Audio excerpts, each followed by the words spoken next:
दिल्ली येथे कर्मचारी संघटना आणि विविध संस्थांसोबत महत्त्वाच्या बैठकांचं आयोजन करण्यात आलंय। आयोगाकडे सूचनांचा इतका ओघ आहे की पहिल्या टप्प्यात सर्वच संस्थांना सामावून घेणं हे शक्य झालेलं नाहीये। ज्या संस्थांना आता संधी मिळाली नाहीये त्यांना पुढील टप्प्यात बोलावलं जाईल। तसंच आयोग केवळ दिल्लीत मर्यादित न राहता विविध राज्य आणि केंद्रशासित प्रदेशांमध्येही बैठका घेणार आहे। आता 72,000 रुपये किमान वेतनाचा दावा खरा की खोटा? तर सोशल मीडियावर चर्चा आहे की किमान वेतन 72,000 होणार आहे, पण हे अधिकृत सत्य नाहीये। आतापर्यंतचा एकमेव अधिकृत प्रस्ताव नॅशनल कौन्सिल जॉईंट कन्सल्टेटिव्ह मशिनरी कडून आलाय।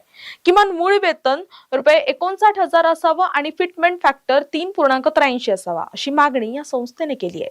वस्तुस्थिती काय आहे तर ₹72,000 चा आकडा हा केवळ विविध अंदाज आणि अहवालांवर आधारित आहे। सरकारचा हा अधिकृत निर्णय नाही।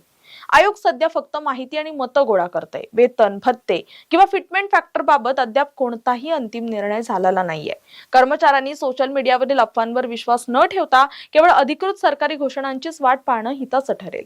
थोडक्यात सांगायचं तर 8व्या वेतन आयोगाचं काम वेगाने सुरू झालं असलं तरी पगाराचा निश्चित आकडा स्पष्ट व्हायला अद्याप काही महिन्यांचा कालावधी हा लागू शकतो।